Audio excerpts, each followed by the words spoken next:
Takkanlah daripada parti anak beranak, lepas ni jadi kerajaan anak beranak pula.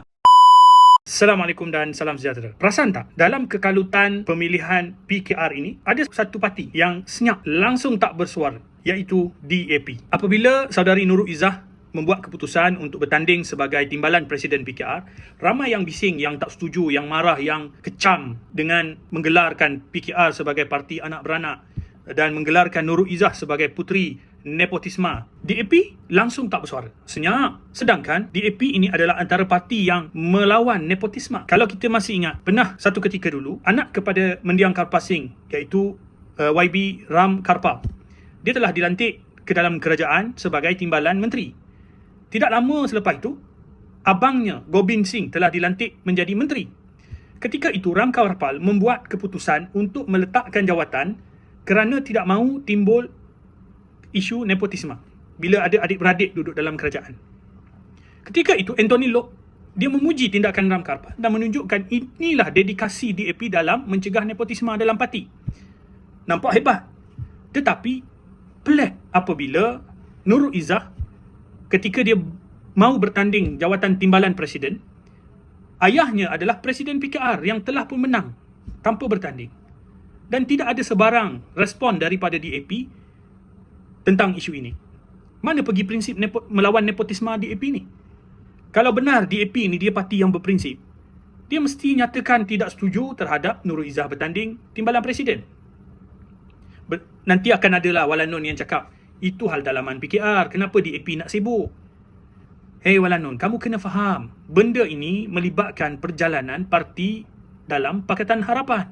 DAP duduk dalam Pakatan Harapan. Apa yang berlaku dalam PKR akan memberi kesan kepada Pakatan Harapan. Jadi DAP kena concern. Dan apatah lagi, perubahan pada timbalan Presiden PKR ini akan memberikan kesan kepada jawatan dalam kerajaan. Kalau Nurul Izzah menang timbalan Presiden, takkan dia tak masuk jadi Menteri Kabinet? Bayangkan, Menteri Kabinet dan Perdana Menteri adalah anak beranak. Lagilah kalau PM pegang jawatan Menteri Kewangan, Nurul Izzah masuk menggantikan Rafizi pegang jawatan Menteri Ekonomi. Kan ada konflik of interest di situ. Jadi DAP sepatutnya kena bersuara, berikan pandangan, paling kurang beri pandangan. Jangan senyap sahaja. Takkanlah daripada parti anak beranak, lepas ni jadi kerajaan anak beranak pula. Sebab itulah saya kata DAP kena bersuara. Jangan senyap. Kenapa mereka senyap? Ini jadi tanda tanya kepada banyak pihak. Nampak kata Liana Marzuki, langsung tak berketik. Ke DAP ni ada udang di sebalik mi? Ada agenda tersembunyi dalam pemilihan parti PKR ni? Yalah kan, kalau siapa saja yang menang, kalau Nurul Izzah menang ataupun Rafizi menang, akan menyebabkan berlakunya perpecahan dalam PKR.